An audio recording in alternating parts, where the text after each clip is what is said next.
So with that, let's move to our second speaker for this morning. It's the Governor of the Central Bank, Professor W.D. Lakshman. Professor, over to you.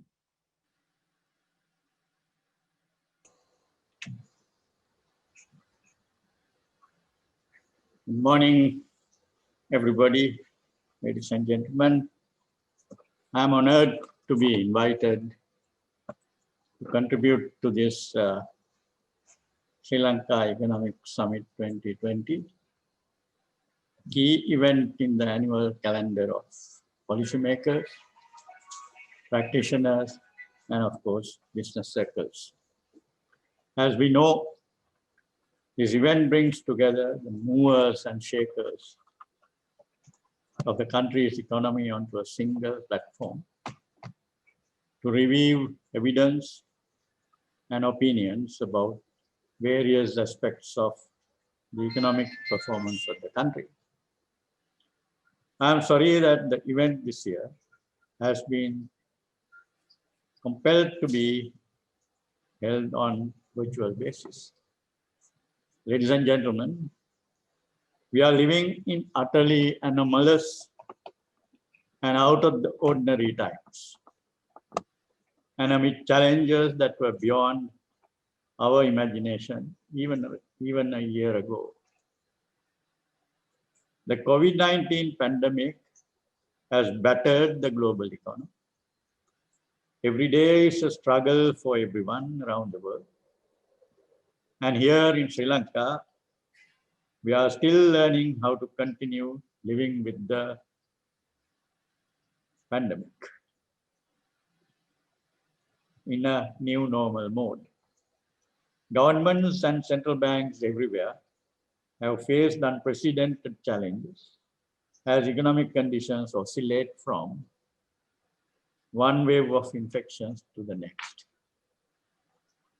International financial organizations, rating agencies, many analysts in mainstream economics, and obviously the political opposition are depicting a bleak outlook for Sri Lanka.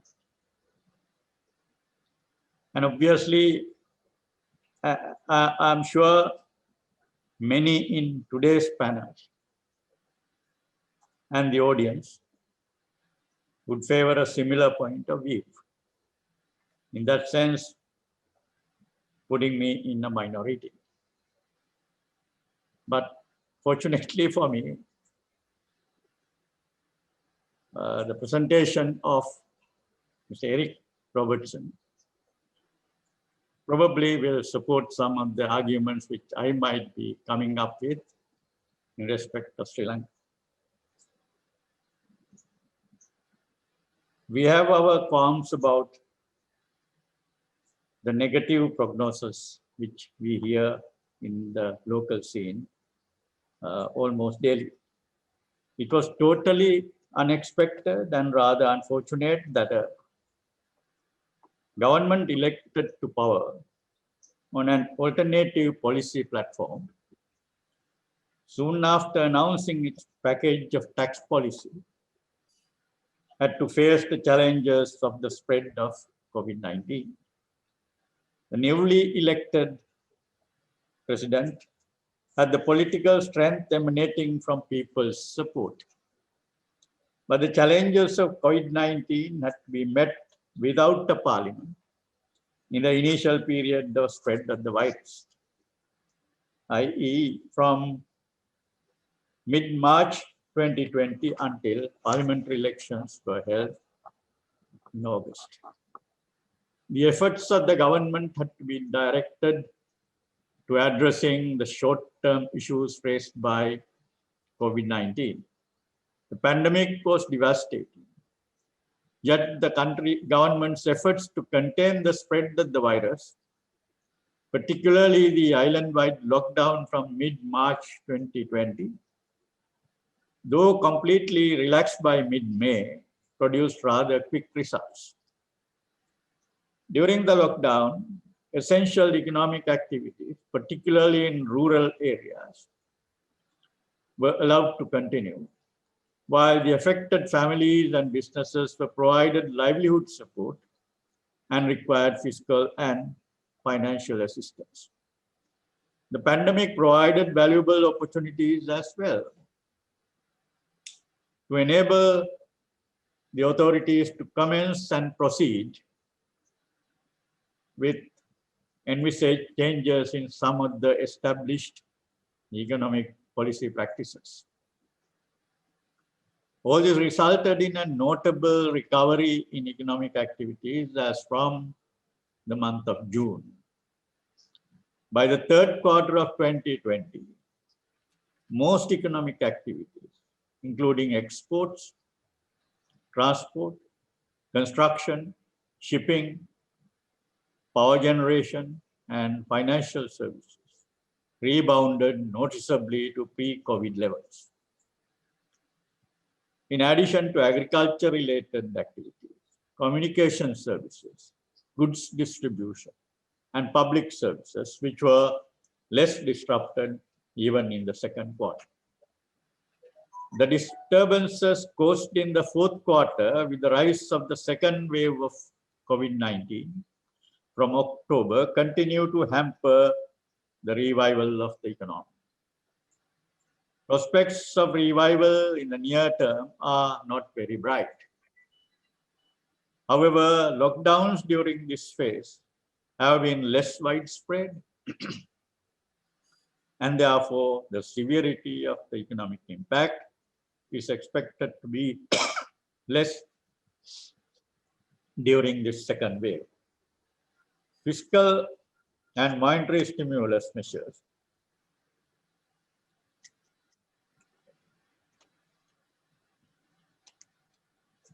will help ensure that the adverse economic impact of the second wave is short-lived, particularly with the likelihood of trying out some experimental measures in the most heavily affected sector,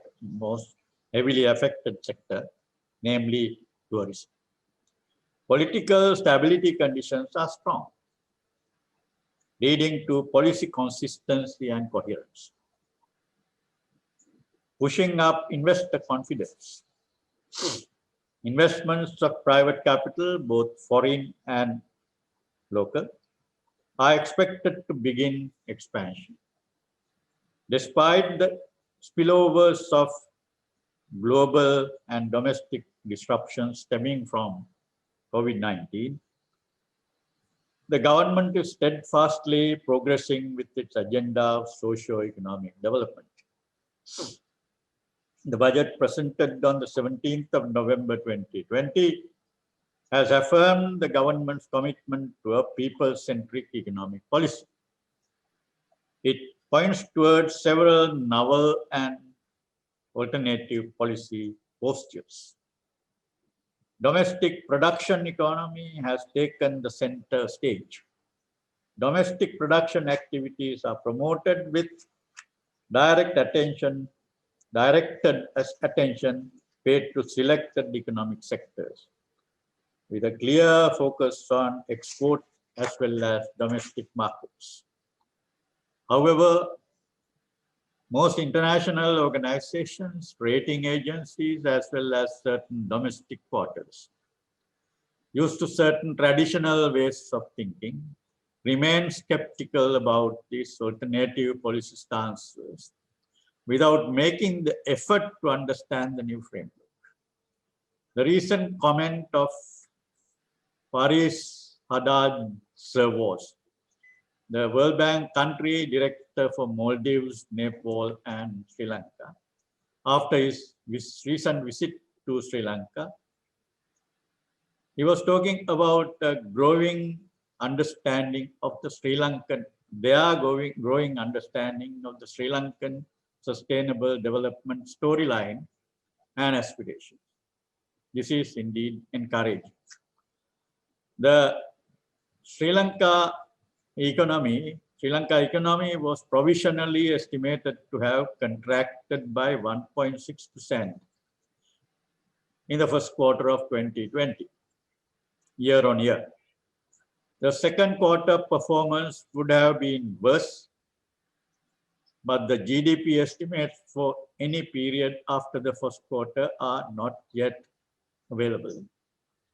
High-frequency data indicates a strong recovery in many areas of economic activity in the third quarter, prior to the resurgence of COVID-19 infections and resultant containment measures starting from October 2020.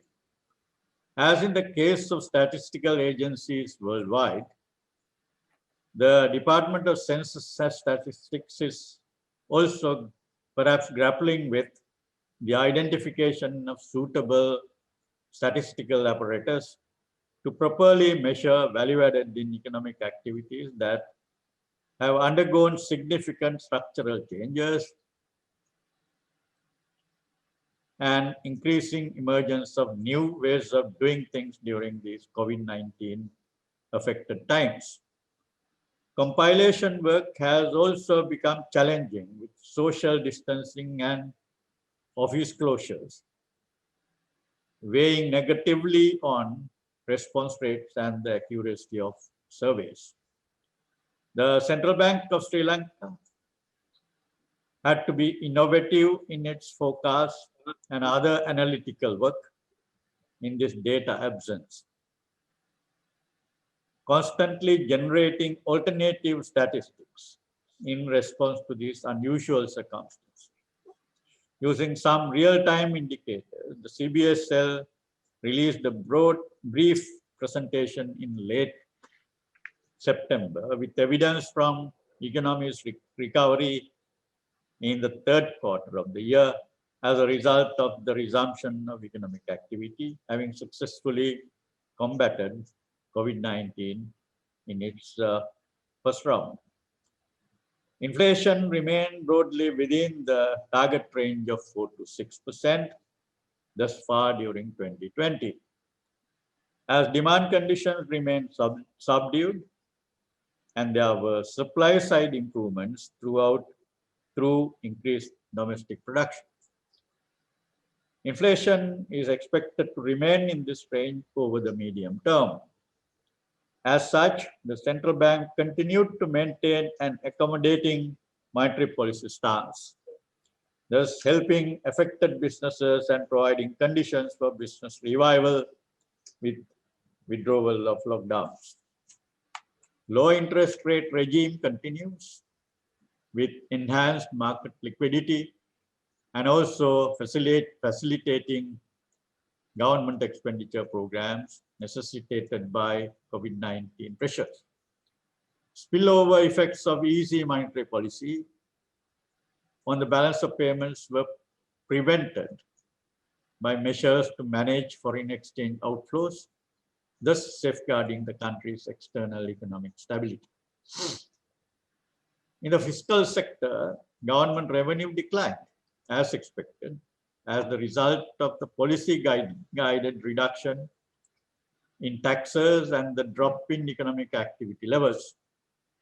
The budget for 2021 maintains the low tax regime. Government expenditure in 2020 went up due to outstanding bills brought forward from the previous year, in addition to large expenses necessitated by demands of COVID-19.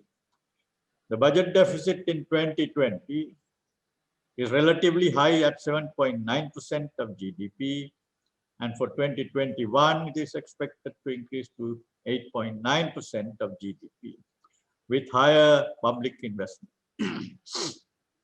Public debt will be managed in such a way the domestic to foreign component of the debt will go up to 55 to 45 in 2020 this year. This ratio will rise further to 60 to 40 in 2021, 60 domestic and 40 foreign. This and the stated policy of not pursuing foreign debt creating public investments will make government debt more manageable. The commitment in the medium term is to reduce the budget deficit to 4% by 2025. The external sector, which was severely affected at the initial stages of the pandemic, marked a notable rebound in the third quarter. The trade balance improved with a perceptible increase in merchandise exports. The external sector stability was facilitated by selective restrictions on imports and on financial outflows. Low global petroleum prices helped.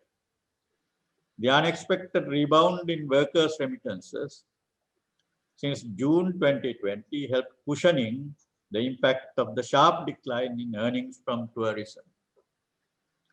Gross official reserves remained at adequate levels and a stable exchange rate was maintained. Central bank purchases of foreign exchange from the domestic market during this year also must be noted. Uncertainties surround the growth and stability of the economy in the fourth quarter. Although we are better prepared to face this second wave with the experience of successfully containing the first. In any case, the spread of COVID-19 remains largely concentrated within the Western province, which contributes as much as about half of the country's GDP. But unlike in the time of the first wave, the lockdowns are imposed in the province selectively by going by police divisions. Economic activity in the province is not fully shut down, although this seems to make the containment of the pandemic more difficult. Although lockdowns are imposed again selectively in the rest of the country, the bulk of the country outside the Western province is open for relatively undisturbed economic activity. All these factors are likely to reduce the negative effects of the second wave of the pandemic. Second wave of the pandemic on economic growth during the period.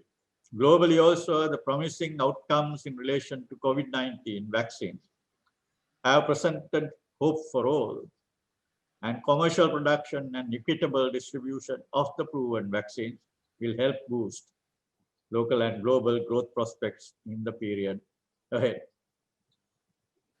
A favorable domestic development, as media reported, is a collaboration between allopathic and Ayurvedic segments of medicine in the country to test and experiment the viability of medicines offered by the latter group, that is the Ayurvedic group. The year 2020 may be a lackluster period for Sri Lanka. But guided by the budget 2021 and the far-sighted array of policy measures put in place by CBSL and the government, Sri Lanka possesses the potential to emerge as a stronger and more resilient economy in 2021 and to begin to progress on a high growth path thereafter. COVID-19 has made us gain first-hand experience about the gravity of what Ian Goldin and Mike Mariadasan call the butterfly defect of globalization. In their recent book titled The Butterfly Defect, How Globalization Creates Systemic Risks, showing how a virus having gained pandemic proportions could keep on crippling economies across the world for over a year. This butterfly defect has proved the way for us to engage in introspection about our economy and economic policy in the past. From the inception of this government in late 2019, there has been a conviction to create a production economy. The government's initiatives to expand the productive potential of the economy through encouraging homegrown industries, large as well as small and medium, spanning from agriculture and fisheries to motor vehicle assembly and shipbuilding, would enable the country to sustain a high pace of growth in the medium to long term. Undertaking this broad and widespread array of structural reforms in a manner similar to a developmental state may equip Sri Lanka to become an economic success story, following the manner of many of its East Asian peers in the latter part of the last century. Before I conclude, I must talk even briefly about two economic policy areas, as there are extensive controversies surrounding them. Firstly, there is the argument that Sri Lanka's fiscal deficits are excessive and that its debts are at unmanageable levels. Maybe so when you just compare numbers over the years. Let me attempt to expand on this aspect in terms of alternative thinking in economic theory. Several countries, including Japan, Singapore, and the United States, all more strong and bigger countries, have debt levels far exceeding their GDP. Even very high levels of debt could be sustainable when domestic debt is the predominant, or domestic currency denominated debt is the predominant component in the debt portfolio. And the surrounding environment is one of low interest rates. It can be shown through alternative indicators that even foreign debt, as we face today, is more manageable than doomsayers indicate. The ratio of government's foreign non-concessional debt to GDP is around 23%, and the remainder is either domestic debt that can be rolled over or long-term concessional debt. The annual foreign debt service payments as a percentage of export earnings and remittances stand at around 12% in business as usual year, in a business as usual year like 2018. With the adoption of a fiscal consolidation path from 2021 onwards, and the increased emphasis on domestic debt when it comes to financing budget deficits, the above-mentioned indicators will improve further. The fears surrounding debt sustainability indeed appears unfounded. The second point which I want to highlight concerns the widely talked about import restrictions and their impacts on foreign trade. Import restrictions on non-essential goods, working along with low oil prices, have provided the country with a saving of $4 billion in import expenditure in 2020. This saving is almost equivalent to the foreign currency debt service payments we settled during the year. Import restrictions have also provided an opportunity for our local enterprises to gather steam within the domestic market and to progress towards export markets. Though looked down upon as a mercantilist practice, this has been an essential part of the mechanisms used in all successful growth stories of the world. Those who argue for so-called debt restructuring or debt reprofiling must realize that this means reforms of austerity. In my view, Sri Lanka is already undergoing some austerity, but on our own terms. This is evident when the ongoing program of import compression is considered. In my view, Sri Lanka is introducing valuable reforms to improve the domestic production economy, to enhance export, and to reduce foreign debt dependence. It is commendable that Sri Lanka is following this approach without being prompted by any foreign agency, while continuing to honor all its financial obligations. As the government spearheads the recovery process in collaboration with the central bank, all economic stakeholders have a vital role to play. The need of the hour is to develop the real sector, to revive our industry, expand our businesses, and shift the focus away from imports whenever it is doable and effective.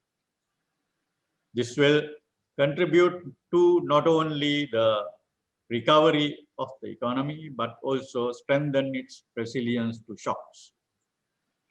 While the ongoing second wave of COVID-19 appears to be a stumbling block to the economy's rapid recovery, we believe that with its containment, the economy will record a sharp rebound in the not so distant future, as it did after the first wave by the end of May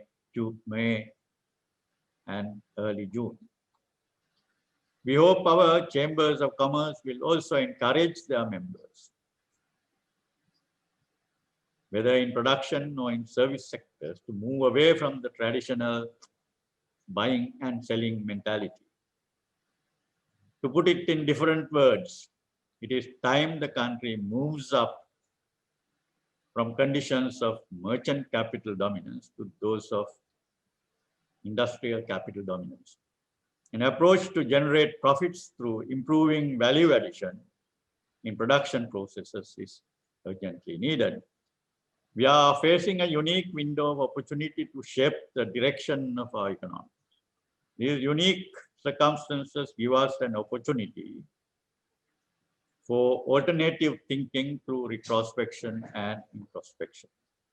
As the global economy is undergoing the great reset, we also must take this opportunity to reset our thinking and our perspectives.